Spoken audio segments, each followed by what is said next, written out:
Recording in progress. Shuddy! That was the douchiest lick you ever put on your face, too. You gotta get that back. Okay, here, hold on. Now you're laughing too much. Yeah. All right, I think I made up for it. Hey, friends! That Kevin Kraft looks like a primetime real estate salesman. Welcome back to another episode of Mad Scientist Party Hour. My name's Kevin Kraft, joined by a man who has sworn off pants and underwear and is currently treating his boner to some wet melons. Real quick, when I said real estate agent, I meant realtor. My bad. I had to clean that up. My bad. What's the difference? I don't think real estate sales. I don't think anyone says real estate salesman.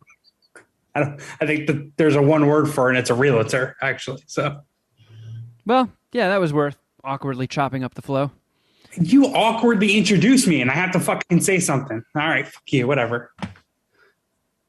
Yeah, you're right. I felt I wanted to switch things up and talk about your boner at the start of the show, Jeff. Get off me. Get the fuck off me. I feel like for 10 years now, I've parlayed or went into the awkwardness pretty well. And this time I fucking completely nuked the intro. So it was kind of a team effort. I like how Shuddy Boy just let me sit there making a face for 30 seconds before he's like, you didn't hit record. Well, I was like, no, I had to, as I said in the Easter egg, I'm already pretty stoned. That's true. So I had to confirm, I had to make sure, go through my checklist in my head to make sure that you hadn't already sent it, and I was just being absent-minded. I'm fucking destroyed right now. Oh, hey, and transmitting to us from the depths of Friendster, the bearded booger-eating bandit known as Shuddy Boy. I don't. There we go. We did it. Think I have ever been on Friendster. For real? Yeah, I don't really know what it is. It was a pre-MySpace, pre-Facebook social media thing. Might have been the first. I'd love to see what that interface looks like. I don't remember a thing about it. Does it even still exist? It was very short-lived, but I do remember that that was the first time people that I knew and had lost contact with from, like, you know, previous schools or places where I lived got in contact with me, and I was like, oh, this is kind of cool. And then it just, the whole device of social media just became a tool to fucking whine. Yeah. Friendster does not still exist. No way. Social media is like one of those, not few, but it's definitely an industry or a platform that just continuously has gotten weaker since it started. I think it really has. I'm not prepared for this topic, but I'd like to figure out what the peak years, prime years were for all the social media platforms before they turned whack. So Friendster was popular it launched in 2003. It became later became a social gaming site based in Kuala Lumpur. It relaunched as the social gaming platform in June of 2011. June 2015, citing the evolving landscape in our challenging industry and lack of engagement by the online community, Friendster suspended their service. Then in June of 2018, it closed down as a company and dissolved. Damn, so they're really trying into 2018. Like, after they saw the results of the 2016 election, weren't they just like, we'll never build the kind of influence that that Facebook has? I'm trying to go to Friendster.com, and it's just spinning in circles. I guess that means all of my Friendster account doesn't exist anymore. Nope. Have you been on MySpace recently? No. Wow, it just says this site can't be reached. Wait, you actually had a Friendster account, huh? That's crazy. Yeah. That's crazy. Yeah. Man, I never had one of those. I never had a MySpace either. And I really thought Facebook was gay until one of my friends got laid off of it. So what? You can do that? Holy shit. Maybe I should join Facebook. I still owe for, I don't know, Was it 17 years on Facebook, 18 years. Oh, shit. What? Are you in your MySpace profile? I mean, whatever this thing called MySpace is, yes, I'm logged in. No way. You still remember your login? How many missed messages do you have? It's a music website. It is all music. Yeah, I remember it making that transition. Because I remember Connect I used your to find Facebook account to find friends who are already on MySpace. I used to just search around MySpace trying to find new metal bands before it like jumped the shark. I used MySpace to get laid. Did you? Like, successfully? Oh yeah. Oh yeah. Wait, you said that as in there were more than one. Oh my god. Yes. It was like fishing with dynamite. This is amazing. So hey, MySpace's prime years were also Shuddy's prime years? Yes, they were. Yes, they were. Nice. Is Sharon not there? Can we talk a little bit more about this? Sharon is not here, but yes, we can talk more. You can, yes, whatever you want to know. I have a feeling that you went after like emo girls with the hair parted to one side, oh my God. Purple streak in it. Was, this is not something I should probably even ever be discussing because none of my children should probably ever hear any of these stories. But I would run a search of all the single girls in certain radius of Bethlehem. And then I would just go on a mass adding spree. Oh man, playing the numbers. Then, you're like a fucking door-to-door vacuum salesman. Then the ones who would approve me, then we would start messaging, and then those would get filtered down to the ones that wanted to go out and hook up. Did you have like it all like in a spreadsheet? No. Hey, what's up, baby? You want to plow? Got conditional formatting. Did you have an opening? The green are the ones who message back. Did you have an opening line? I don't remember what I could have possibly. I was much dumber, more dumb back then. Sounds like less words. Hit him with the sup. Basically, hey, you're hot. No. Yeah, so that MySpace, that's where pretty much where what I used to meet girls back then. Hey, you want to come over? You want to come over to my house and watch Big Mama's house? I was going to say, can you do the Shuddy voice saying, "Oh, you also like Death Cab for Cutie"? Hey, you down for some Big Mama's house and chill? Followed up with Plain School. I mean, if she says yes, you know that is a one call close. If she comes over for Big Mama's house, she is DTF, which is a term I haven't used in forever, actually. I actually had a girl pick me up on MySpace. Slid into my messages, I guess you would say. I mean, I think I oversold that a little bit. It wasn't like I was slaying, multiple girls a week from MySpace. Like it. You weren't pulling a Troy Kwan? No, I was not. It was not like that. It was. No, you two kiss. No, you two kiss. All four of you kiss. It was on a much smaller scale. Yeah. Well, hey. Honestly, that's where all the random girls that you would ever see me with came from, Kevin. What, that you would bring to Dom's parties? There was a new girlfriend at Dom's parties. Yep. They were birthed out of MySpace. Oh, not her, though. I met her on Plenty of Fish. I used this. When MySpace faded away, I just moved the same fishing tactic over to there. And time to take my bag of tricks to Hot or Not. There's probably like a whole generation of listeners that just are, all these jokes are going straight over their head. What the fuck's a MySpace? Man, yeah. Some of the children of the Puminati who... I can't even figure out, I can't imagine anybody goes to this website, but there's nothing. Oh, wait. What? What did you discover, Shuddy? All of my photos are still here, maybe? On MySpace? Yeah, I can see the captions. Are we still friends on MySpace?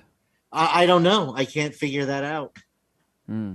And it says everything is locked, but I can read some captions.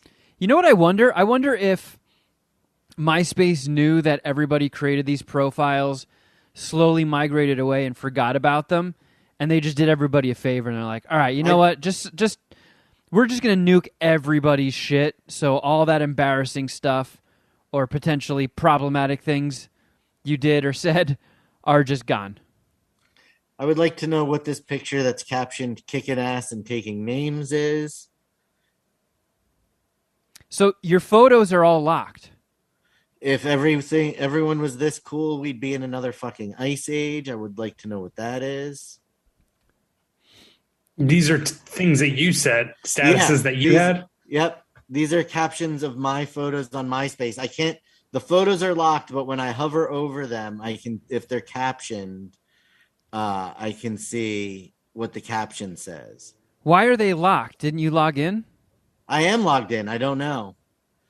All right, while you're doing that, I'm going to Google. Hey, get out of here. I don't want to do any updates. I'm going to Google MySpace pictures not loading. Oh, man, there's just like an article on how to recover photos. Images do not load. The photos are no longer located on our servers. So the photos might all be deleted. I mean, that tracks. Remember when everybody just learned the minuscule amount needed of HTML so they could customize and program their... My MySpace profile changed regularly because I knew how.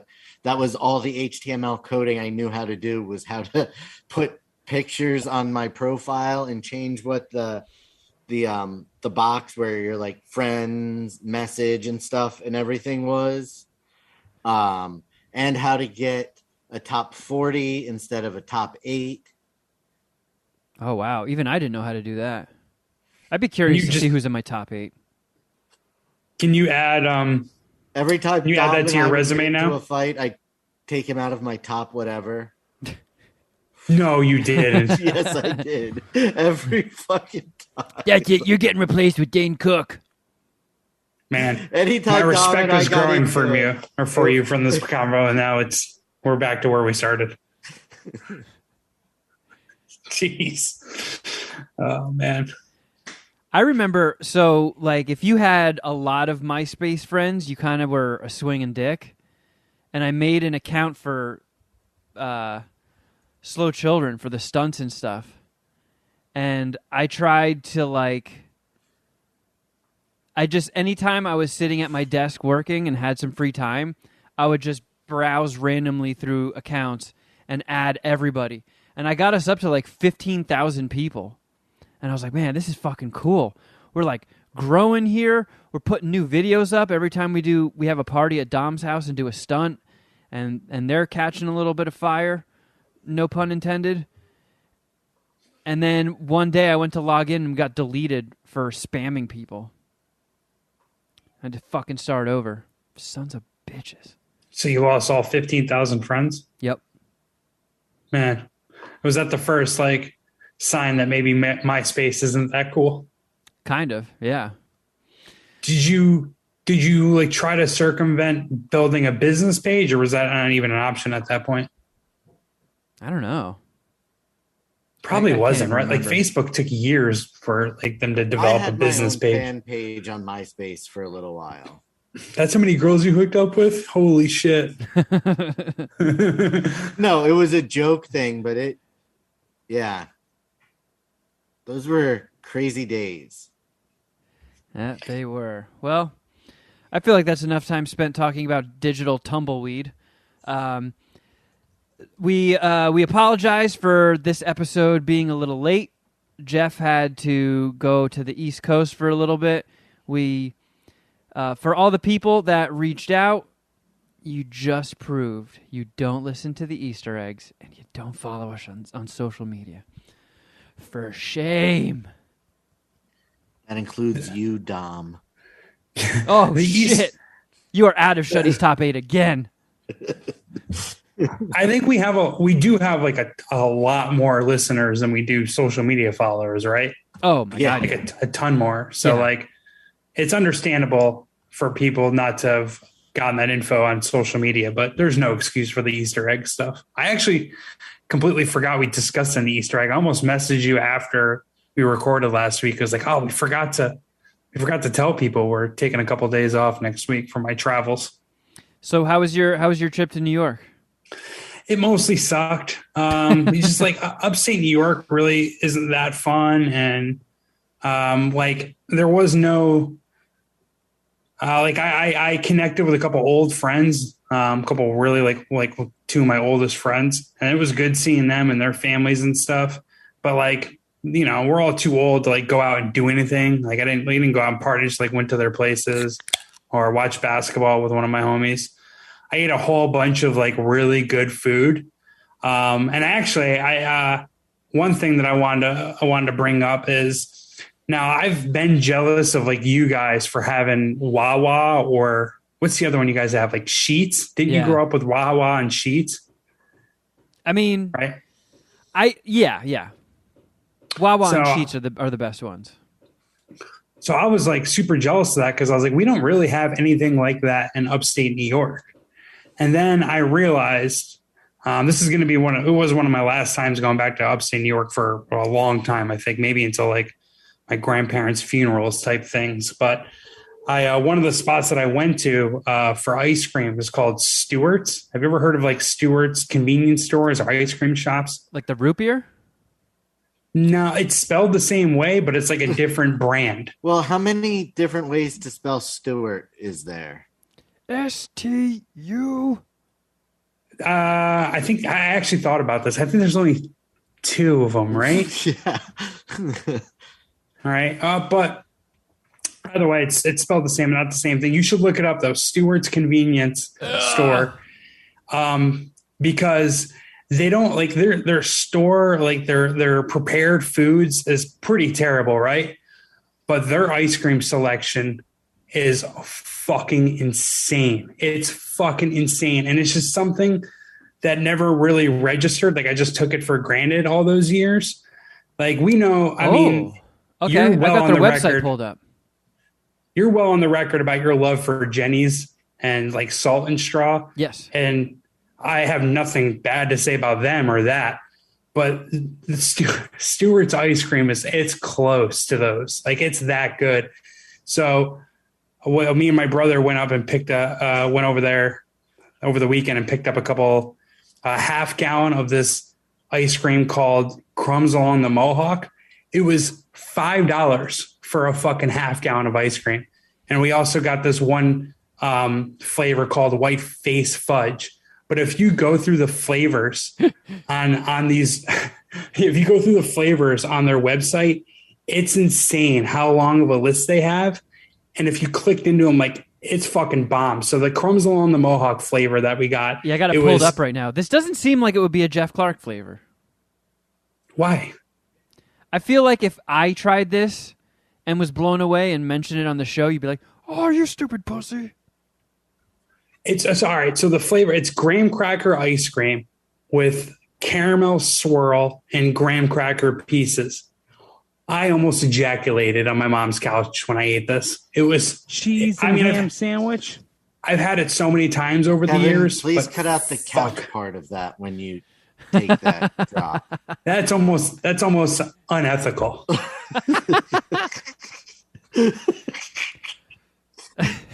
But if you just go through the flavors, like it's honestly like the best ice cream shop we have around us, and it's actually I think it's in like Disneyland. They have a Disneyland location now, but it's called Afters. But I would put Stewart's ice cream up against anything. Like some of their flavors are it's insane, dude, how good they are. Like they had this one that I grew up loving. It was my favorite called Stargazer. And it's like malt flavored ice cream with caramel swirl and pieces of Milky Way ice cream bar. And it was just phenomenal. So that was like mostly the highlight of my trip, was eating ice different cream? eating like old foods that I grew up on. Like I've said this before, but like my death row meal would be like pizza and wings. So I got like pizza and wings from a place that I grew up loving, and I had Friendly's ice cream. Oh, like, dude, I wish I could screen share right now.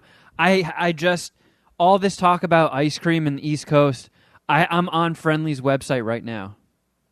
Dude, so that's the other thing that I was thinking about, is like my ice cream situation is probably a decent reason why I'm fat, but my ice cream situation growing up was fucking outstanding. Like right across the street from a Stewart's was a miniature golf course that also had like soft serve ice cream. So there was Stewart's with all their crazy flavors. The soft serve spot right next to it, which is really only open for the summers and spring and fall, whenever it's nice. And then down the street was a Friendly's, and Friendly's Sundays, like that's Epic. another like death row meal. Like, if I can get dessert too, I'll take Friendly's, you know? I used to getting the little prepackaged cups of the Reese's peanut butter ones. Mm-hmm. The Reese's Pieces. Or the cup. Which one did you do? The Reese's Pieces were good, but I was more into the cup. I almost died at a Wendy's when I was or Friendly's when I was 5. I was eating a fucking chicken or a cheese quesadilla, and all I was thinking about was the sundae that I would get afterwards. So I was trying to like horf it down, and a big glob of cheese got stuck in my throat, and I couldn't breathe, and I started turning blue. And my dad, who was probably like 23 or 24 at the time, just stood up and started shaking his hands. He's like, oh, fuck! And leaned over the table and just started. He ran. He just started running. He just started uppercutting me in the stomach, and then I just went like, blah! And a big glob of cheese flew out on the table, and we both sat down and we were like, whoo! Man, that was fucking crazy, huh? And then boom, right back to the quesadilla. Man, you're really partying on that quesadilla. Oh, fuck yeah. I've always loved Friendly's. How many locations do they have? It's all East Coast, I think. Anymore. Because I don't think there's any Friendly's locations in Los Angeles. No. I don't think there's any like honestly west of like Pennsylvania. Yeah, I guess I wouldn't be surprised. A lot of the ones around here have closed up. Let's see. So this is something depressing. I just knew, but the Friendly's in my town, I think, was literally their busiest Friendly's. So like that'll probably be the last Friendly's that gets boarded up if it ever happens. Like it's still just like super popular. So if you are not in southeastern to south central Pennsylvania, southern New Jersey, Delaware, or Maryland, you're not going to a Friendly's location. Well, no, I just searched Massachusetts and they have them there. Not according to Friendly's website. Really? I'm seeing a whole bunch of them. Does it have like... There was one kind of near where I went to Bing Boing school, and I remember I got kicked out of there once because all I was talking about was how disgusting, this was like after or during college, and I was talking about how disgusting my dorm room was and how there's just a foot of dirty clothes and trash that you have to wade through at any given moment. And then I just made some stupid joke about how, like, when I finish having sex, I hold the condom down and then pinch the tip and stretch it out and let go and fire it across the room. And some woman heard me, and she's like, "You have to get out of here right now." I was like, "No, but we ordered." She's like, "Out. Get out." Immediately booted. You got a fucking red carded from a Friendly's? Yeah. So does it say on that website, on their website, Shuddy, like how many locations? Does it have like ... location results? Sorry, I got my phone to do. This is what I'm seeing on the Friendly's website. It's just a cluster of stores on the map. Oh, I didn't see that search this area button. Nope. It didn't change it much. Gotcha. Oh, well, I thought they were like honestly blockbusters. Like I thought there was like one in Clifton Park and then like 4 throughout the rest of the country. Well, I mean, it's showing me that there are 30. I just hope that there are more Friendlies on the planet than Sizzlers. And if you live in one of these areas we've talked about and you've never had Friendlies, or you have and you haven't been in a while, you got to go and get one of their fucking sundaes. All right, I zoomed Reese out PC, to include the whole East Coast. because I love There's Reese's Pieces. One in or a couple in Myrtle Beach. Dude, when I ordered the Reese's, it's still in my head, Reese's Pieces Sunday, I was literally thinking of that drop. Like, am I going to say it wrong? Like, would Kevin be here to clown on me if I said this I wrong? love There's Reese's one Pieces. in Kissimmee, Reese's like Pieces. Orlando, and one in Palm Bay or Indian Harbor Beach. So a couple in Florida. I trailed off when I ordered it because I didn't want to say it wrong. I was like, can I get the Reese's Pieces Sunday? Hey, how about you hook me up with an RP? You know what I'm saying? All right, don't make me say it. You know what I mean, RP. How about you Yes, I give me want a large. What's the other option? the ones with the M&Ms but are peanut butter flavored? Wink, wink, wink. Also, I got a little like guessing game that I can give you guys related to my trip. So my mom gave me a piece of art to hang on my wall that she didn't really want anymore for Saratoga, New York, something that I fucking love. I want to keep in the family. It's going to be hung in a prominent position in my apartment, and it'll always be hung in a prominent position in my apartment. How about, is it going to be over here on your left shoulder where there's nothing? No, it needs to be. Something's going to go there eventually, but it's going to be in a more prominent place in my apartment. It's going to be next to my Long Beach street carving piece that I have. Hey, have you guys ever seen dogs playing poker? Fuck you. Anyways, How do they do that? It's big. I don't know how big. It's bigger than all these behind me, but I couldn't just like put it in my luggage, right? I had to ship it out to myself. Wow. So that's way more effort than Jeff Clark is usually putting into things. Yeah, that's right. So we're at the UPS store, and I'm like, yeah, I'm going to ship this out to California. I'm like, okay, cool. Do you want a quote? And I was like, I wasn't so rude. But I was like, no, why? Like, I'm gonna take it. I'm gonna buy it. Whatever. So whatever. So she gets done.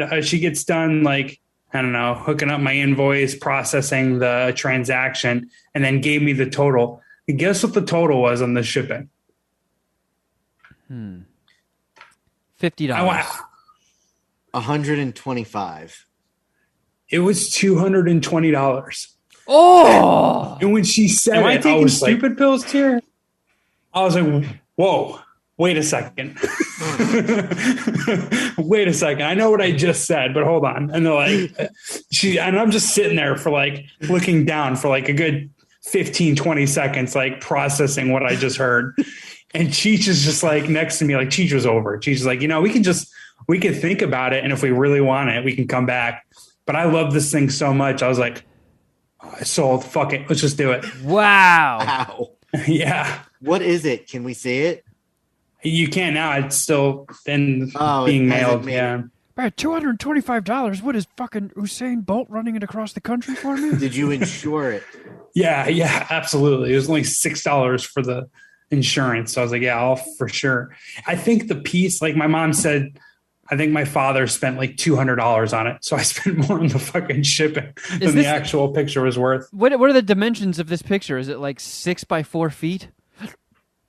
Why is it It's so not expensive? that big. It's pretty big though. I wish that I remembered. I want to say like maybe 16 by 20. The second number is the long side, right? The length. Yeah. I think it's 16 by 20. Is it framed? Yeah. You should have just taken it out of the frame.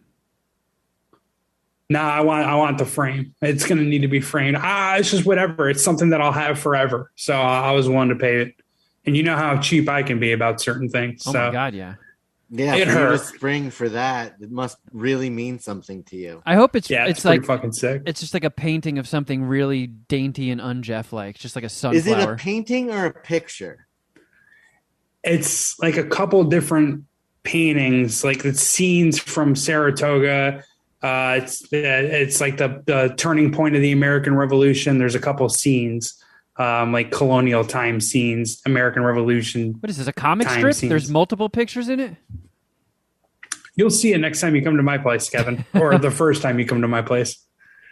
We're gonna sit there. We're gonna play the Star Spangled Banner while we look at it. So there's like a picture of Saratoga, and then there's a picture of the American Revolution, and then in the bottom right corner, there's a tasteful nude of Michael Jordan. And there's a bowl of Cheech's goulash. There's a few different panels on there, I think is what you guys would refer to them as. Man, this is going to be great. When you finally get that in, that's got to go up on the MSPH Instagram. Absolutely. Everyone needs to learn something about the American Revolution and how Saratoga pretty much won it. It's like the Battle of Schrute Farms. But yeah, those are kind of the highlights of my, I would say, pretty lame ass visit to upstate New York. I saw my grandparents, none of which are doing well. So we don't have to sprinkle any more of that into our fart and dick joke podcast. But yeah, that's pretty much wraps up what I did. Yeah. Well, I had a game idea that I wanted to run by you guys. I know we started this years ago when we were trying to devise a gauntlet of tests to see who on MSPH is the smartest. And we did one. And it was proved beyond a shadow of a doubt, no need for further testing, that I am, in fact, the smarter of the three of us. I believe myself, Jeff, and the entire Puminati disagrees, and they want more events. They want a recount. And it's also tough with Shuddy being in, across the country. But I was thinking, Shuddy, next time you're out here,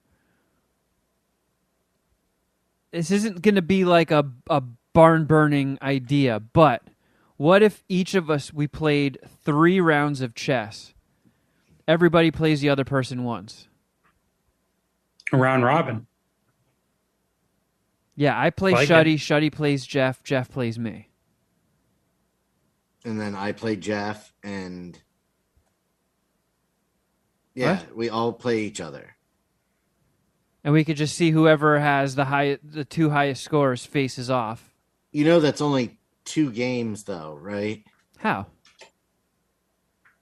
Because I play you. We would each play 2 games because there's 3 of us. So I play you once. I play Jeff once. And then Jeff plays me once. Right. So there's 3 games. And we see who wins. You got to play us. But you play me once and you play Shuddy once.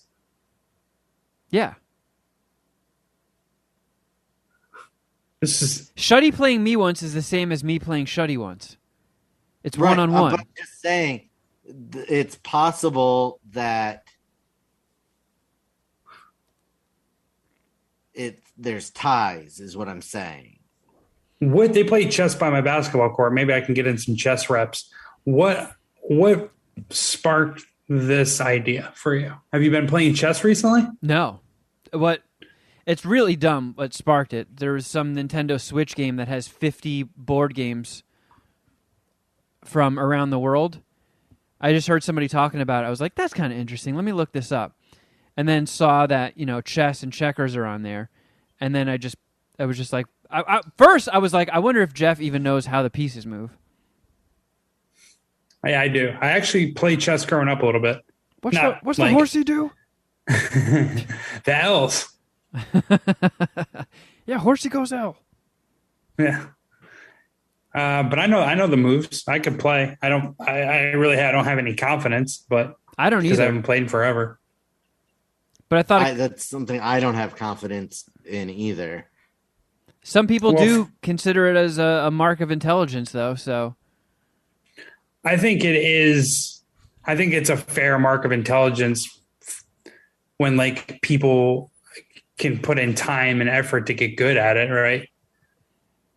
I don't think just us playing for the first time in years really determines one way or the other. But to your point, we should have probably done more different games just to make more fun out of like who's the smartest, and that's a good one. I'll give you that. Yeah. I don't know. I kind of like chess takes so much time. I kind of view it in a similar vein as like reading. Like I should do more reading. Reading is kind of cool, but it takes up too much time, and I'd rather be doing other things. Yeah. But I'm down. I mean, we don't have to play it on the show. We could film each match and put them up on Patreon individually.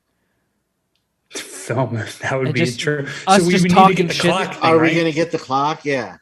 Are we doing this? I mean, I feel like none of us are serious chess players. So how much like pondering are you going to do with each move, right? I don't know. I'm not going to be sitting there doing that. You know that animated GIF or whatever when geometry and pie charts and shit are flying by that lady's face as she's thinking. That's not going to be going on in my brain when I'm playing. I'm Why just going to didn't be you like, use the Zach Galifianakis hangover? oh, is that what that is? You know what I'm talking about? Where he's trying to think of all the card counting while they're doing the blackjack run. Sure, that. Yeah. It's just going to It's be like, one of the more I want famous to gifts ever. I want to take Jeff's bishop so I can talk some shit to him. I do. I like the idea of like a shot clock though, because that like ramps up the pressure a little bit. All right. It's kind of my thing about the pitching clock in baseball. I think it's like a nice little wrinkle to add to the game, and just like it just adds an element that other people have to be concerned with. I found a chess clock for $19 on Amazon. That's fine. That's on the high side, I would figure. Yeah, that's a Patreon write-off. Absolutely. Wow, there's one that's $50. What kind of dork wants that? Bobby Fischer. Ooh, this one's cool. This one looks like two alarm clocks next to each other. But that's $31. Fuck all that. I do think it's cool anytime we would see like you'd see chess players in like a New York City park, like Washington Square Park. They have the chess players and stuff. That's where Heath Ledger would play chess at Washington Square Park. I say we spring for another $10 and get one of the retro analog ones.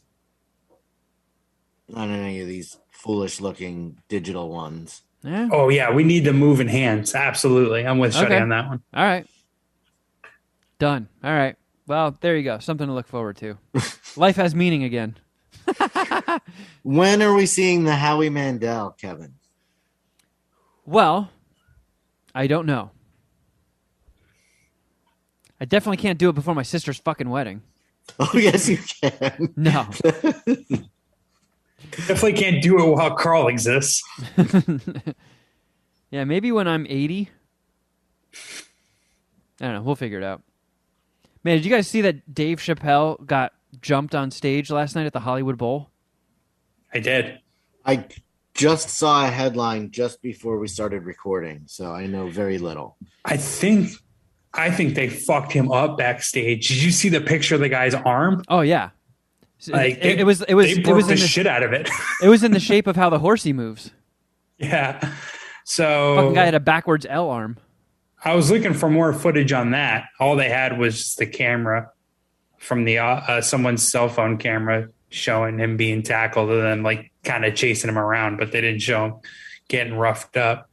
Yeah, apparently it was like some 23-year-old guy who of all things had a knife in the shape of a gun in his pocket and was an aspiring rapper that had songs about Dave Chappelle. Jesus Christ. I don't know if they were Stan type songs or Dave Chappelle's a bitch type songs. But dude clearly has some sort of fucking issues going on upstairs. Imagine him getting like stopped by security for the gun, the knife and the gun thing. He's like, no, don't worry, it's not a gun, it's just a knife. See? Yeah. Oh, okay, cool. Also, I mean, Dave Chappelle's personal security whipped his ass, but what's up with Hollywood Bowl security? Like they're just letting people rush the stage now? I figured that would be a very, very tough venue to rush the stage and actually tackle the talent. Well, yeah, you gotta think the comedy show security probably doesn't get tested that often, right? Yeah, like people are sitting down for a comedy show at the Hollywood Bowl, right? Yeah. So there's maybe one or two security guards standing at the front of the stage because there's not generally any type of ruckus or rushing the stage happening. That this guy probably was just, it happened and they didn't react fast. Weren't able to react fast enough. Yeah, all three security guards like, is this guy fucking serious? Oh my God, he's on the stage. Holy shit. Yeah, and God, it's action time. They have all the new guys working. They're like, this is a comedy show. This is perfect way to let them dip their toes in the water. Yeah. Dude, I drive by the Hollywood Bowl all the time. It's like literally a mile away from me, and I just didn't pull the trigger on getting tickets. And I'm really, really bummed out. I wasn't doing shit last night. I could have gone to that. Are you mad because you missed Chappelle, or are you mad because you missed the incident? All of it. I mean, aside from his last special, which was pretty weak, I still think Dave Chappelle is the best. And I've never seen him live. And I don't know. I drove by it so many times, and it was like 5 or 6 nights, and I was like, I don't know. I'd rather just try and test my luck and catch Chappelle doing one of his pop-ins at the Comedy Store. Then, I don't know, it feels so non-intimate seeing a stand-up perform at the Hollywood Bowl, fucking gigantic arena. Dude, watch Ellis like open for him once, or be on like a set that guy just randomly rolls into. That'd be fucking sick. That would be sick, because, I mean, Jason really is fucking killing it, man. He's making huge strides in comedy, and it's really fucking cool to see. He's doing it fast, too, from what I can gather, right? Like, he went from, like, pretty much open mic to, like, on the set or on the poster. On the same card as, like, some fucking powerhouses. Yeah, Carl and I went to see him with Bill Burr. Right, yeah. And he was fucking great. He killed. Yeah, which really is like I would argue he's probably a Mount Rushmore comedian as well, even though I co-sign that. I don't know. At this point, it's like there might be too many good comedians for even a Mount Rushmore. There's a George Carlin documentary coming out on HBO. Maybe it's already out that I'm really looking forward to watching. No, I think it comes out towards the end of May, but I'm stoked for that. I see George Carlin, like I have the utmost respect for him, right, and all that, but I don't know. He was a little before my time, and I didn't really fully like get the impact that he made. So I am looking forward to the documentary, to explain it, because like he was like the best comedian for 20 years, right? Yeah, when no one really ran him down. When I had my first apartment, we used to put George Carlin specials on all the time. Yeah, I mean, dude's an icon, but. Yeah. I mean, I definitely have Chappelle in the Mount Rushmore, and Bill Burr is pretty much there as well. Like, can you imagine, like, if I got to give a recap of witnessing that, Chappelle getting tackled? Yeah, that'd be sick. I got to stop being such a fucking homebody. Yeah, that's kind of one of my things, too. And that was, like, one of my takeaways from upstate New York. It's like, there ain't shit to do here. There's so much more to do in LA and in Long Beach, and I just don't take enough advantage of it. I know. Like I'm all I can think about is how I'm turning 40 in a couple months, and like, what did I do in my 30s? Well, I saw a lot of movies and I played a lot of video games. Fuck yeah. Solid decade. Yeah. I mean, I can, we have the pandemic as an excuse for the past couple of years, but now I got to kind of get back out there, be a little more active socially. Well, once Dustin is back in the scene, because Dustin's been, I think, in Detroit. Dude, I'm pretty sure he is on the verge or just wrapped filming his first movie where he's the lead. What? Yeah. Sick. Yeah. So he might actually be back in town this week. So I want to definitely go catch more of him doing stand-up and stuff. Yeah, so you gotta come on and promote it. Fuck yeah! Have you been keeping up with him, right? You're not just seeing the stuff on his social media. You talk to him here or there. Yeah, we talk. I have his number too, and I texted him twice ever. Once to let him know I was coming to Redondo with my ex. See him. Dustin's the man, though. I miss him. We got to get him back on eventually. Yeah, I agree. Well, speaking of movies, I went to the theater again, and I just saw Everything Everywhere All at Once for the second time, which is just... I just wanted to reinforce it that it's a 5-dicker, and yeah, it's a 5-dicker. He's in a... He's in a movie with Ariana DeBose. What the hell's that? She was nominated for an Oscar. Didn't she win? What? I don't know what you're talking about. He's filming right now called Stealing Jokes. Yeah, that's the one. I didn't know that. Who is this Ariana DeBose? I have to see this human. She was in West Side Story. I was going to say she has to be hot. I feel like 99% of the women named Ariana are hot. Oh, yeah, she is an Oscar winner. Look at fucking Dusty shooting movies with Oscar winners. And it just says, all it says on IMDb is plot kept under wraps. When we find out, that's usually the last piece of info we find out before someone stops coming on the MSPH podcast. Yeah. Well, he was telling me they're working with Oscar winners now, or no longer on their on their circuit. He was telling me that, you know, he's hanging out. It's a pretty small cast, and they're hanging out a lot. And there's this other comedian named Haha Davis, who I've never heard of, but apparently the guy's a fucking juggernaut. And he's like, dude, everywhere we go, people are just like hounding us to get selfies with Haha Davis. He was in Old Town Road. What? I don't know what that is. The music video? Yeah. The Little Nas X music video? Oh. Oh, shit. All right. All right. He was in Chance the Rapper's Magnificent Coloring World. I mean, his real name's Carlos Davis. He's got Big Sean single again. He's got 7.5 million followers. Yeah, dude's a juggernaut. Man, yeah, I'm stoked to see this movie. Yeah, and I'm super pumped for Dustin. Yeah, man. I mean, he was grinding the LA shit forever, so yeah, good for him. But I realized that I did need to see some sort of new movie to talk about, so I just bounced around the streaming platforms looking at stuff that just recently got released. Have you guys ever heard of a movie called The Outfit?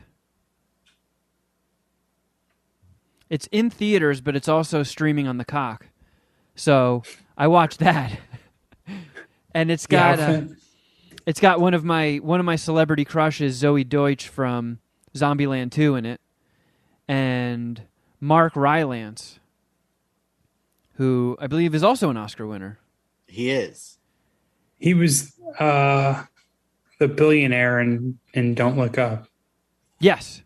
Yeah, and he was in Bridge of Spies, I think. I think that's what got him the Oscar, and he was in Ready Player One. I could have swore I've never seen him before. Don't Look Up, and I've heard his name a million times since. So I'm looking up the IMDb, whatchamacallit, profile or page of The Outfit. Hour and 45, rated R. Okay. What was your takeaway? How did you feel about this? It was kind of cool. It's another one of those movies that. So it's like I think 1950s or early 60s Chicago, and Mark Rylance is a British cutter, so he makes custom suits and shit. And just about all of his clientele are mobsters. So the whole movie takes place in his shop. It's kind of like a little Reservoir Dogsy. So it starts very mellow, and then it just twist after twist after twist, and stuff gets bigger and bigger and bigger and bigger. And there's at some points it does get a little like, well, that's kind of convenient, or that's a hell of a twist. But out of all the twists that it throws at you, it was solid. I dug it. Was he a cutter for one mafia family or for like all of them? I think just mainly one family gave him the majority of his business. And he was also, when he was a cutter in England, he was also mainly suiting up gangsters there. And then he comes to America and falls right back into working for gangsters. No. But it was pretty dope. It held my attention, especially for, you know, a single setting thing, even though it's kind of a big shop. So there's like the reception area where Zoe Deutsch sits and shit happens there, and then there's the area where he works, which is pretty big, and then he's got like a little office. But it was a brisk hour and 45. It went by pretty quick. And Mark Rylance is that dude's got superpowers. That guy's acting is fucking crazy. Fucking crazy. Fair enough. At the end of the day, it's not the world's most exciting movie, but it was clever and it was well done, well acted, and I'm glad I watched it. It's like a 3.5 dicker. It's like 3.5 Rylance dicks. Looking at IMDb reminded me that I went to the theater. Oh, did you now? Yes. We went and saw The Northman. Oh. I think I'm going to go this weekend. Wait a second. Shuddy, if you had to be reminded that you saw it, I'm guessing you were not a fan. No. I had to be reminded that I've seen it since the last time we recorded. I didn't talk about it the last time because we went Tuesday. Okay, because I didn't see that show up on your Letterboxd D. All right, Mark. It fucking ruled. Right? It ruled. It might be the new top A24 movie for me. I thought it was fucking rad. Wow. I really liked it. So you liked it more than Green Room? I think number one, it can be almost interchangeable between Green Room, Everything Everywhere All at Once, and The Northman. No kidding. That's my A24 pocket, I think. No horror movies. I'll just stay away from those. But I mean, it was phenomenal. So now that you've seen it, like you now you know the parts where it gets a little artsy. Yeah. But it wasn't. That stuff didn't lose me, but I could see it potentially losing Jeff. So the artsy parts that I mentioned to Sharon, which she said she didn't even notice. I thought it was fucking the only pretentious thing in the movie for me really felt like every time it was dark outside, they filmed in black and white. Oh, I never picked up on that. Except for the fire. They had the fire in color, but everything else was black and white, so it wasn't even dark. It was just black and white. Oh, shit. And that bothered me. But that was the only thing that really stuck out to me. I mean, it was awesome. Do you think, Shuddy, it's bad if we spoil the location of the final battle in the movie for Jeff? No, because it's prophesied relatively early on. That's true. Yeah. The seer does tell him that he's going to fight his enemy in a volcano. Oh, well, there we go. It's been spoiled. She says it pretty blatantly. Like, I mean, that is one of the more metal final fights in a movie. Just fighting in front of an erupting volcano is so fucking cool. Yeah, I mean, if I heard that, my immediate thought would be like, "Oh, I guess I'll tell you where I'm not going." A fucking casino or volcano. Excuse me. Volcano. Yeah, for sure. So what? How many Viking dicks are you sucking, Shuddy? 475. Ooh, powerful. I really fucking liked it. I really did. Yeah, you got to get out and see that, Jeff. It's fucking dope. The next A24 movie I'm going to see will probably be Marcel the Shell with shoes on. I've seen the poster for that, but I haven't seen the trailer. The trailer looks a little hokey. But Sharon was familiar with it because Michaela was really into it when they were coming out. What is it? They were YouTube videos that it's Jenny Slate. Really? Yeah. We watched the first one and then it said written by Jenny Slate. Marcel the Shell is Jenny Slate. And I was like, wait, what? I like Jenny Slate. and they're fucking hysterical. I mean,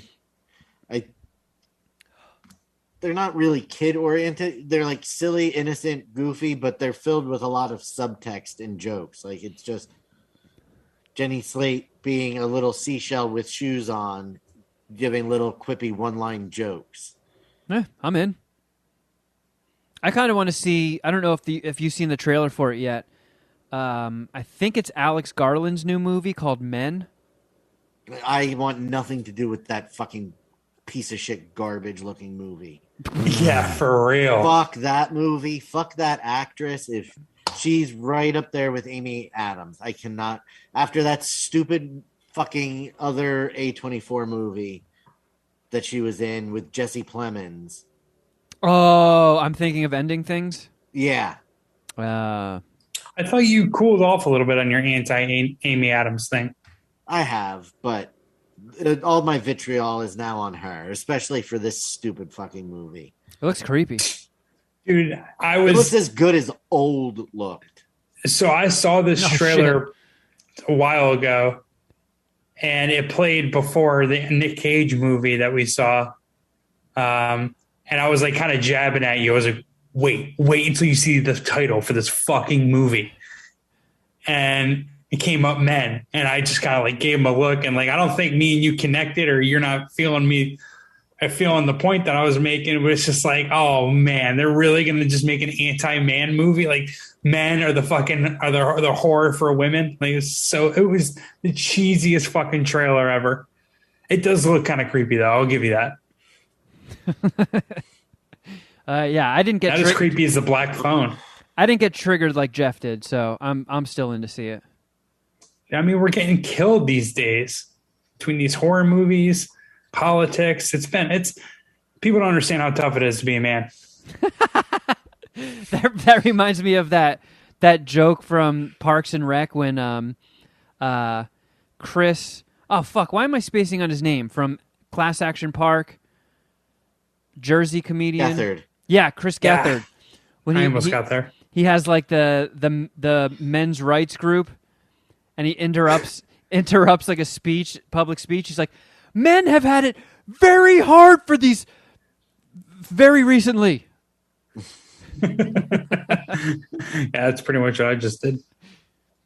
I watched the first, I passed out last night during the second episode, but I watched the first episode and half of the final half season of Ozark. Have you gotten to that and or Better Call Saul? Episode 3 of this new season is it's a slow episode. There's 7, right? Of the back half? I believe so. Okay. We're going to watch episode 4 tonight, but episode 3 was tough to get through. Yeah, I have some of my same criticisms from the last half season, but like if I'm being honest, I kind of liked the first episode. It was like the same, like far-fetched, like plot twist. But I don't know. I thought it was pretty good. I don't know, Kevin, where are you at with Ozark? I haven't watched any of it yet. Gotcha. I know, because I when I started watching Ozark, I was into it. And then as it went on, I remember still enjoying it, but all of the plot points have kind of just been in one ear and straight out the other. So I don't even remember the cliffhangers from the last season. I don't remember where the plot points are. And just from a lot of what I've heard is people saying a lot of the stuff you guys are. It's gotten far-fetched. It's not as entertaining. So I haven't been making time for it. I don't have a way to watch Better Call Saul, even though I'm fucking dying to. So I've just been making my way through Barry when Barry comes out and grinding my way through the Halo series. I want to talk about that in a second. My brother said that he saw some like graphic on Reddit that just had the like in a bar graph, the IMDb ratings of the Ozark seasons, and it's just like a steady decline. Oh shit. It's just steadily declines. But I mean, so far the second half is good. I'm not a completionist like you, Kevin, but I'm definitely going to watch the end of Ozark. Because fair enough. I mean, the first really after it really kind of started to go downhill once spoiler, Wendy's brother dies. Like that guy, I thought that character kicked ass. Yeah, he was awesome. I thought that was good. Yeah. It's went down since, but to me, like the first 2 seasons were as good as anything Netflix has done. Like I was a huge fan of Ozark, so it's disappointing to see it kind of stumble down the finish line or towards the end, but that's typically how these shows go. It's hard to stick the landing on these things. But before we talk about the Halo, because I'm interested in that, Better Call Saul, you got to figure out a way to watch that. It is just fucking that. Talk about a show that won't struggle down the end. Holy shit. Like the first 3 episodes of this last season are fucking sick. The 4th one aired Monday. I haven't had a chance to watch it yet, but man, that show kicks ass. Yeah. I'm really bummed out. I was under the impression that Netflix was getting it each episode the day after they air, but apparently that's just every other country's Netflix, not America. So American Netflix has to wait until there's not even a date set, but they're guessing 2023. It's not on Hulu. I have to check Hulu. Like my mother has Fubo TV. Fubo? And really random. I don't even know why she has it, but they have like an on-demand. They have like an on-demand function that just has all the Better Call Sauls. So that's pretty cool. Damn. Yeah, I got to find. I watch it at her house, but we're taping it on our YouTube TV anyway. So I mean, I have it on my shit anyways. So how many episodes are you through Halo? I think I just finished episode 5 yesterday. It is not one of the AMC shows on Hulu. My apologies. Fucking farts. I'll find a way. But yeah, Halo looks pretty good. And like I said in the past when we brought it up a few episodes ago, I like visually? Yeah, and I like Pablo Schreiber. Bokeem Woodbine kicks ass. But outside of that, it's mostly just dollar bin actors. Kind of look like they got plucked out of a school play. The sets all look cool whenever they're in a spaceship and stuff, but it's kind of just Halo the soap opera and not Halo the series. It's just got so much stuff that isn't action. Like you have, as far as episode 5, the Halo's not even in the fucking show yet. You got to see the Covenant do one battle at the beginning of the first episode, and they just mopped up a bunch of fucking regular dinky-ass humans in a colony. And then it's just been, kind of intrigue and drama into the Master Chief's backstory and stuff, and him remembering suppressed memories. And then finally, at the end of episode 5, was a fucking sick battle. Awesome. Of just the Spartans and the Marines versus a Covenant attack, and you get to see fucking guns from Halo finally popping in and multiple different variations of the Covenant. So, I don't know. Hopefully, they were just doing an unnecessary amount of world building, and now the rest of it kicks ass, I hope. I mean, I'm still going to watch it because it's a fucking Halo series. I love Halo, and all I can think about when I watch it is, man, they should have just let Neil Blomkamp make his Halo movie. Because I think he was making it, if I'm remembering correctly, and then the project got scrapped, but he was already far enough where he was working with the visual effects people, designing weapons and explosions and stuff, so they just ported that all into District 9 when he made that.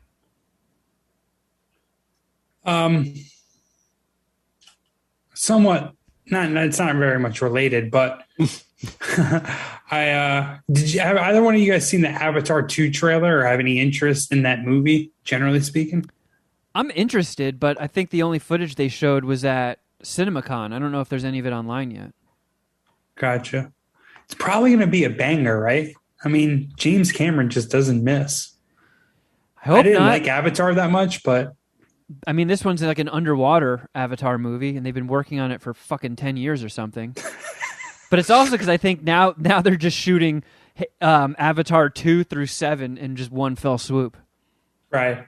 Do you think when do you think James Cameron, when's the last time you think he heard no from a movie studio? Do you think it's probably just like 88? You know what I mean? I mean, after Terminator 2, there's no fucking chance. Well, yeah, it felt like he got the full budget he wanted for that movie. Yeah. So, well, before we get too far away, we did get an email about Halo from Trevor, who says, is it just me or does the new Halo feel like there's a lot of Game of Thrones-like character creation? The girl who is the human lead of the Covenant looks and acts like Daenerys in many ways. That is true. She ties to the Covenant aliens in a past as she was tied to the dragons. That sentence kind of broke my brain. Man, my ADD is fucking me up because I thought of a list of things when watching the other day, but now trying to quickly send this, I've just fucking blanked out. Oh, well. I thought that was your thought for a second. I was like, oh, man, you're really having a tough time with that email. No. I mean, yeah, I do kind of similarly get that. It's just, it sucks they're putting, and I don't know if it was just a way to save on the budget because it's an expensive-ass show to just not have a lot of action, but come on, it's a Halo series. You got to have some big battles every episode. And also, include the Halo, please. I think those are fair requests. Yeah, right? All right, well, while I got the inbox open, let's see what other humans wrote to us. I was going to say, I really don't even know what the Halo is. I have no idea either. The only Halo I've ever played is just like with my homies in the dorm rooms or dorm buildings, stuff like that. I never only played online or whatever, never played the game itself. Well, the Halo is just like a man-made object that's just a massive, massive ring in outer space. And the interior of the ring is terraformed. So it's like a livable man-made planet, just shaped like a hoop. Wow, you did a pretty good job of explaining that. Thank you. Terraform, I haven't heard that in a while. God, I wish it was easier to sort through these fucking emails and not all this Patreon shit. Here we go. Thank you, by the way, guys. Thanks for that. Thanks for subscribing. Hey, guys, been listening since Kevin left SiriusXM. You guys are pretty goddamn funny.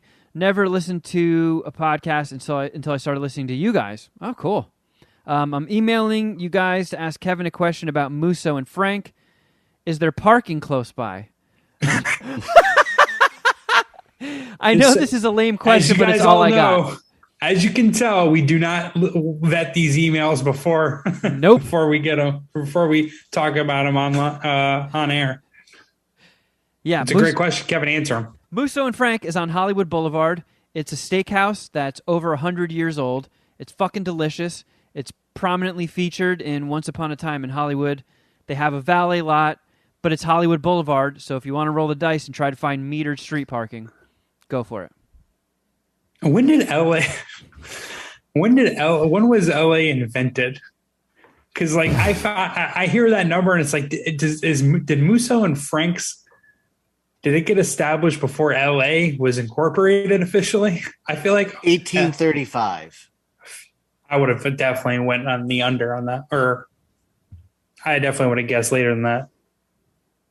Anyways, got another email from Katie, who says, chick.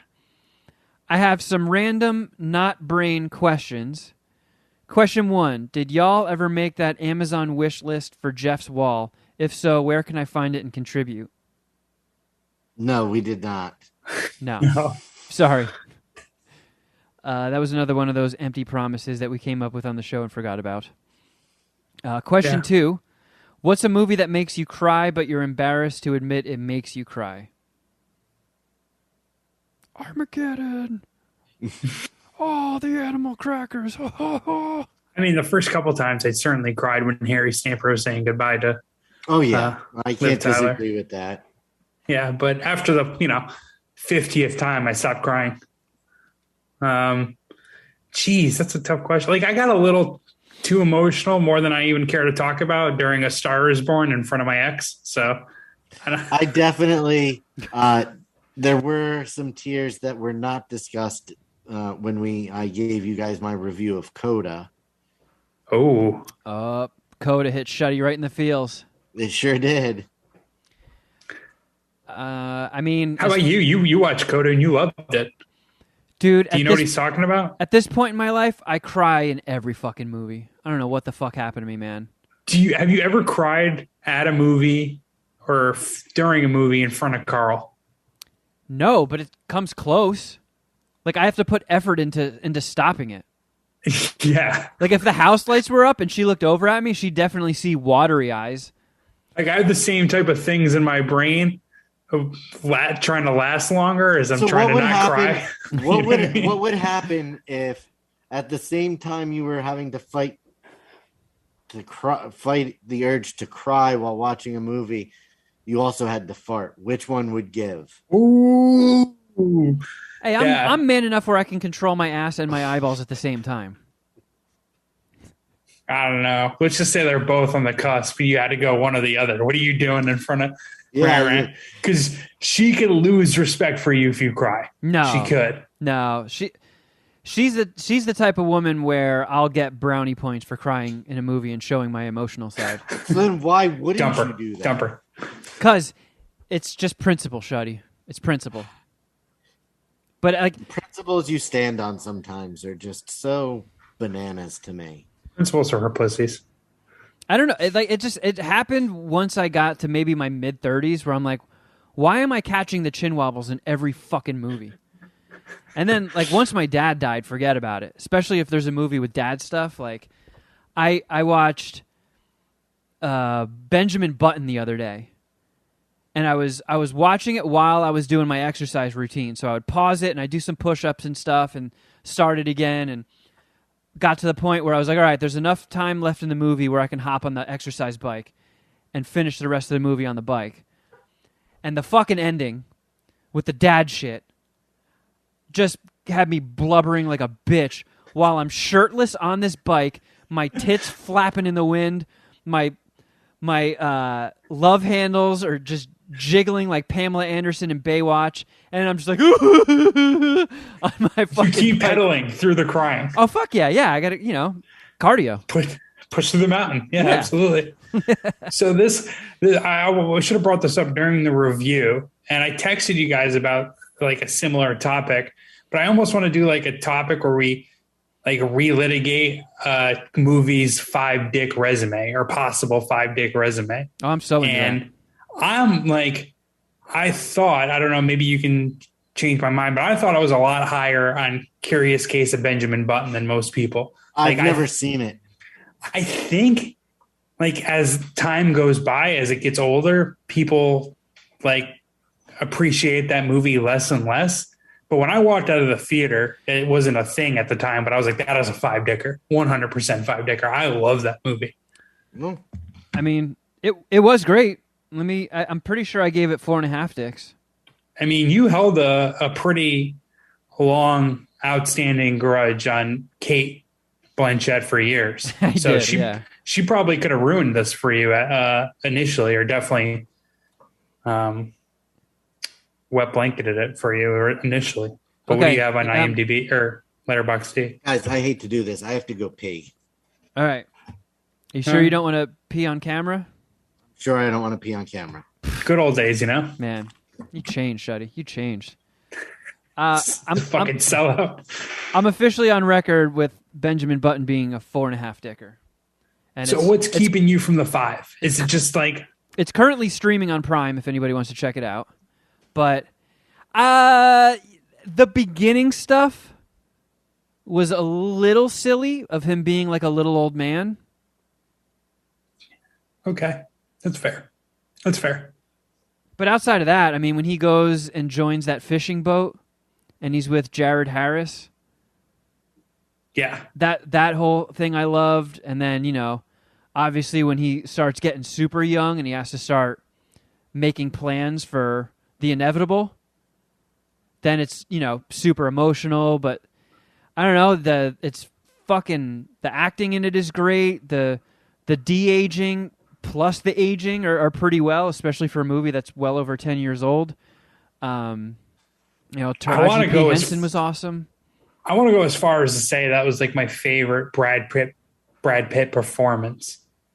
Like it's hard to like really, like I love Moneyball, but it wasn't really like an amazing performance type thing. Like he didn't have to like act that much, I don't think. Inglourious Bastards, probably a 5-dicker, and he's fucking awesome in it. But I just love Curious Case of Benjamin Button. It'd probably be like my favorite Brad Pitt movie when it's all said and done. And that's actually one of the movies that I had off the top of my head to ask you guys about. Like, am I wrong? Am I on an island here? Because I think it's a 5-dicker. Knowing that you have it at 4.5 at least makes me feel a little bit better about that. Yeah, this isn't like a Judgment Night stance. Right. Another movie that I watched with my brother and my mom over the weekend that is unquestionably, in my opinion, a 5-dicker. And I wonder when the last time you guys have seen this movie. Fucking Training Day. Training Day kicks so much ass. I rewatched it again this past weekend. It was just like the scene when he's in the Mexican dude's house is just fucking phenomenal. Like it is so good. But there's a few just like 6 scenes in it. How do you feel about Training Day? Is that a 5-dicker for you? I've only seen it once. I got to revisit it. Oh, so I'm kind of jealous because I've seen Training Day like at least probably 10, 15 times. Jeff would like to see it with fresh eyes again. Yeah, absolutely. He's jealous of us. Because like to me, like that's such a fucking powerhouse movie. Like obviously Denzel kills it, but like Ethan Hawke really puts together a hell of a performance too. And then one of the Clark classics is something I texted you guys about, and it's on Netflix. I fucking love The Negotiator. Everyone look me in the eyes. I fucking love The Negotiator. I love that movie. I feel like Kevin Spacey should get a pass from fucking around with underage boys just because of The Negotiator. Spacey is so good in that and Usual Suspects. I'm willing to forgive. I know most people aren't, and I haven't read enough where I should probably be saying that, but I'm willing to forgive. I really like, if we're going to be going on this, Swimming with Sharks with Kevin Spacey. I don't think I know that one. Yeah, me neither. He plays a Hollywood executive, I believe. And he's just awful to his underling, who then kidnaps him and tortures him. I gotta say, listing favorite Kevin Spacey movies is a turn I did not expect this episode to take. But as long as we're there, 7. Actually, hold on. Spacey, Scratch Frank that. Whaley, Benicio del Toro. Sorry. No, keep your going. Favorite Fuck Kevin. movie? No. Timing is everything with humor, and it's ruined. Let's see. Oh, so Katie has more stuff. Also, y'all said hit you up for some merch to spread the word and never got a reply back from Shuddy. Sad that's my emoji. fault. Yeah, she just blamed you, actually. I take responsibility for that. Hand up, I take responsibility. That's very brave of you, Shuddy.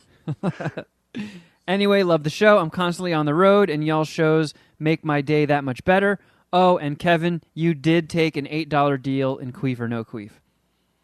Oh, wow. Yes. Katie did DM me this, talking about that, and we're having a little bit of like Queef or No Queef gate because one of like, no offense to Katie, but a Puminati executive, Deep Voice Mike, said something differently. So it's hard to contradict him or to. If only it was recorded. I know you're going. I hate the sound of my voice so bad. I might have heard snippets of this podcast a handful of times. Like I never listen. Never. Fuck that. I think I sound like such a nerd. And then Kevin confirms it with his fucking impression of me. Am I taking stupid pills here?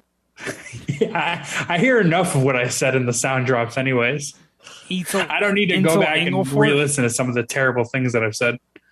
Intel Engelfort. Every time that's not bad. I piss. smells terrible. It's an asparagus thing. I fucking love that one. Every time I piss, it smells terrible. Oh, man. All right. Well, let's do with the remaining bit of time we have left together. Ah! Voicemails, yay! Man, that was a struggle. Fucking evasive buttons and shit. All right, so let's take another crack at chipping away at Mount Voicemail. And see what this motherfucker says. Yeah. This says transcription not available.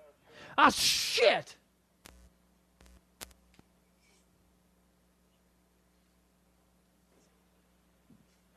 Mad Scientist Party Hour. What's up, guys? This is Jeff from San Pedro. I am fucked up right now, bro. Man, people love calling us wasted. And I don't hate it. He DM'd me like a month ago warning me about this email or this voicemail. Him and I talked about it on 420. Oh, no. Well, it's from March 13th, so Jeff in San Pedro has been sweating this for a long time. Yeah, he probably doesn't even remember it. Let me see. Go ahead. Sorry. Took 2 fucking heavy dabs, and I've been drinking Buffalo fucking whiskey, Trace whiskey out of a fucking bottle for the last 2 hours. So I've been getting divorced and bullshit, and the fucking bitch, I came home today and the bitch fucking took off with the fucking dogs. Can you believe that shit? She even took the fucking trash cans, left the fucking trash on the floor. Anyway, I just want to say what's up to the Puminati out there. It's been a long time since we heard from Arts. I hope he's okay. Anyway, you guys are still doing a kick-ass fucking show, and I'm drunk as fuck. Jeff, you're fucking cool, dude. I hope you and I can hang out. I live in San Pedro, bro. I'm like right down the road. Kevin, you're cool. I'm happy that, you know, you got a good girl with you. Not like my fucking, I guess, soon-to-be ex-wife. Fuck her, dude. She sucks. Yes. But your girl's well cool, done. and she's probably sexy as fuck. I can only imagine. Rat, rat. Rat, rat. Oh, fuck yeah. Rat, rat.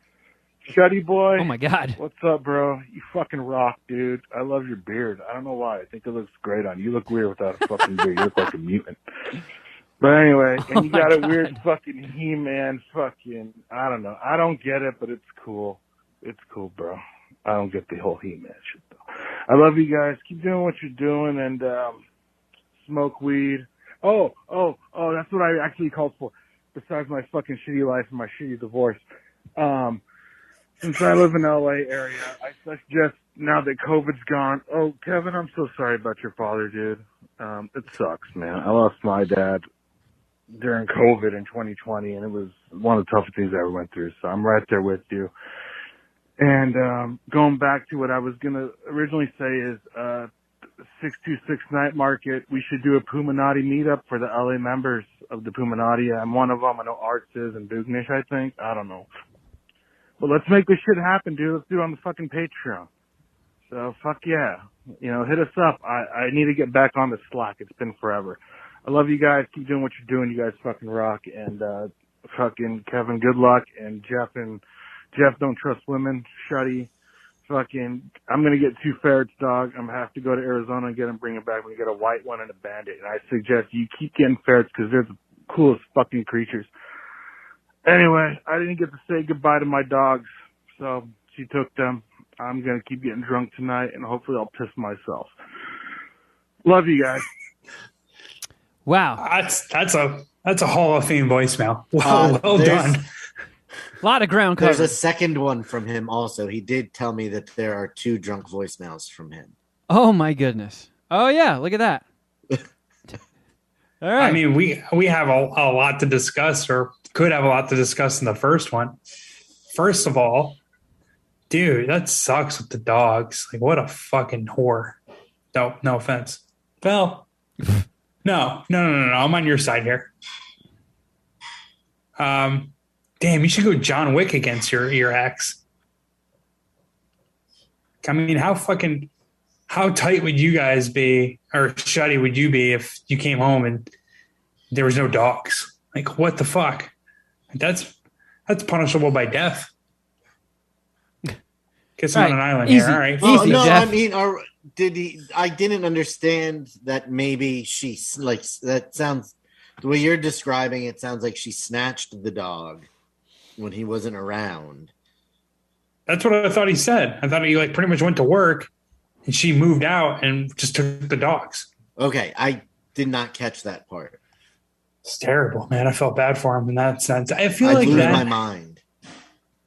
despite him being really drunk and obviously drunk, I thought it was a pretty good voicemail. It took a couple tangents, but it was solid work. Well, let's see what he has for round two.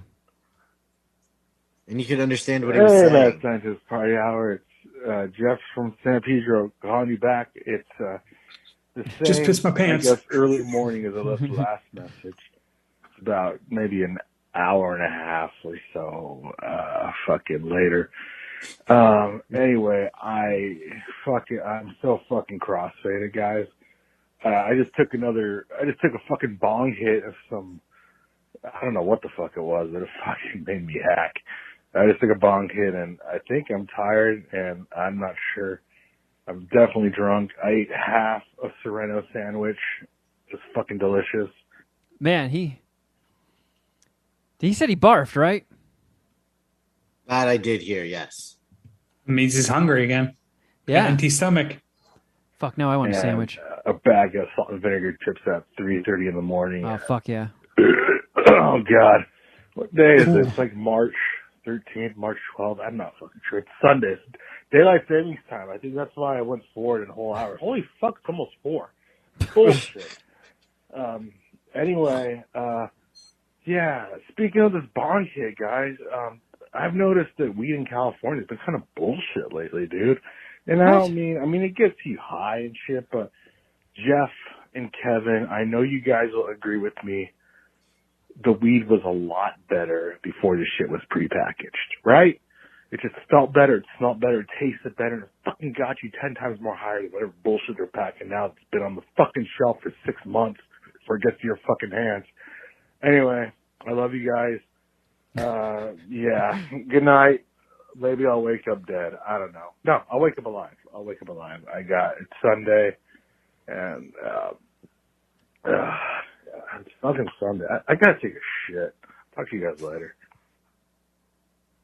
Man. I actually do 100% agree with them. I mean, rec weed is certainly a decline from the pretty much rec weed we had beforehand. Like, I still go to trap houses. I went to the spot in Torrance yesterday because it was like 14 grams for like $160. And you can't get that price of like on a gram, even if you buy in bulk on in California rec shops between the taxes and stuff. And I do think it's a lot worse. Like I feel them on all accounts. I guess being a complete lightweight helps me because I don't notice a dip in quality. I still get completely fucked up every time I smoke. I do think the weed probably is a little drier since they have to prepackage everything. But then you get like these cool jars afterwards. This one's really fucking sick. I was talking about this one in the Easter egg. Oh, but they're I get them wanting to make these things child-proof, but please stop making them stoner-proof. Why do they need to be child-proof? And you know what you put in those, Kevin, other than the marijuana? Definitely not those fucking weed tampons you're all about. You put humidity packets in there, and it keeps the weed from drying out. Remember that time you almost quit the podcast over those commercials? Well, because I had... Yeah, that really fired you up, though. I've just been getting this really, really purple stuff that's been relatively inexpensive and fries me. Very powerful. Yeah, I think there's just been more and more purple buds going around the marijuana scene. Mine's These over don't there. look as purple as I feel remember them looking, but yeah, I kind of like to. If I see weed on display and it looks like something that I would have seen in High Times when I was 15, I have to do my younger self a favor and buy it.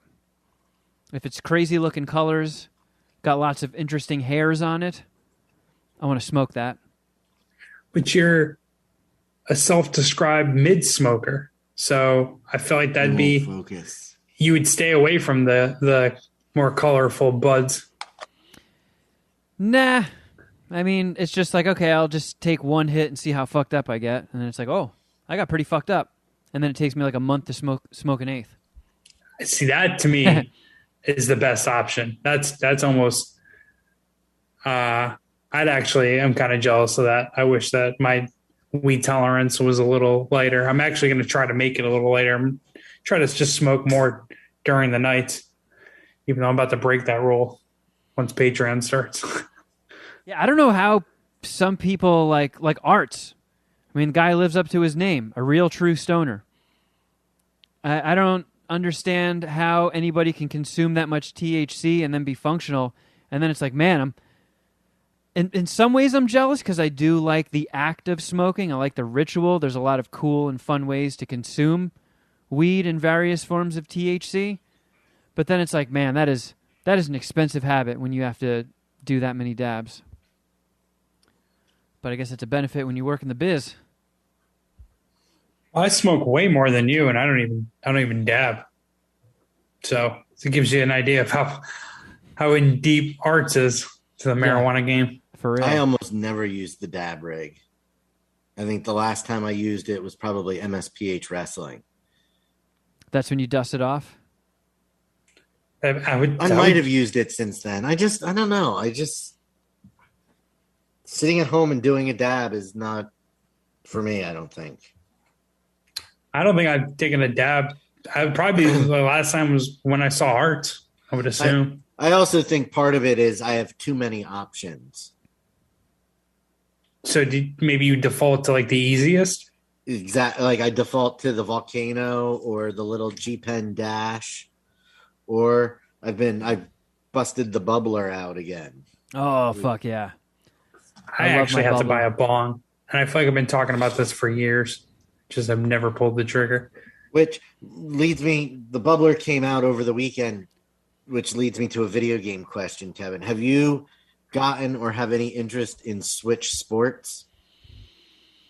I do have an interest in it. So I listen to the Nintendo Power podcast that comes out once a month.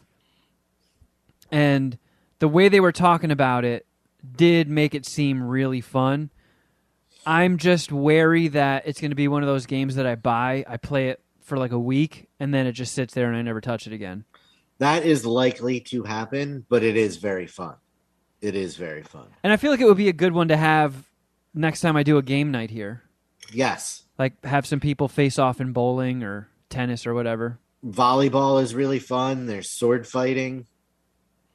That's also pretty... Because I remember the Wii came with Wii Sports when it first got released. Correct. Fucking 15 years ago. And that was really fun. And I feel like I played that one a lot. But then they made Wii Sports Resort. They made a sequel to it and introduced all these other games. And I bought that and I played it for a week and never touched it again.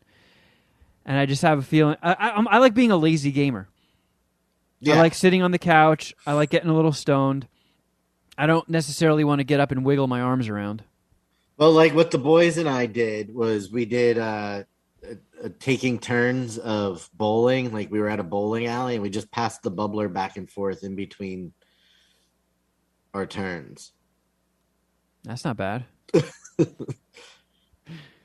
All right, well, I guess we made it through 2 voicemails. I'm really making some progress here, fellas. We're doing it. Yeah, we're going to hit April soon. The April backlog. Yeah, the next voicemail that I'm looking at is from March 18th. So we're getting there. Well, thank you for listening, everybody. Sorry the episode was a couple days late, but we'll be back on schedule next week. And if you want to hear more MSPH content, I strongly advise you check out our Patreon, patreon.com/ Mad Scientist Party Hour. Once you're in. You're in. You get all the stuff we've done. There's fucking 4.5 years worth of content. We're about to wrap up. We're a couple weeks away from wrapping up the first season of Queef or No Queef. It's a real nail biter on whether myself and Jeff can catch up to Shuddy Boy on his massive lead. Is it even possible if you guys add your totals together? I have to pull up the sheet. I mean, I don't know if you remember that email. That was more of a joke than an actual question, Jeff. I don't know Shuddy, I don't know if you remember that email from Katie, but I did one time take an $8 deal. Yeah, in cases you do have more than both of us combined. In fact, yeah, that by like 400,000. God damn it! Which is like a little like a 20th of Kevin's stack. So, I mean, it's also like 1/15th of my stack, dude. If any of you were listening for the contest between me, Shuddy, and Kevin, you could just wait until next season. This shit is over. We're also a few weeks away from season 2 of Crafter Jeff Shuddy Edition. So Patreon, well worth your time. Come and hang with us, and Shuddy Boy will show you his butthole. You can also follow us on Instagram. I'm at Kevin Kraft. At Shuddy Boy. At Jeffro Records. And at MSPH Podcast. If you want to send us some emails, madscientistpartyhour@gmail.com. You can also watch the almost complete full video episodes on our YouTube, minus the Easter egg, youtube.com/madscientistpartyhour. I guess that's it, friends. But until next time, something!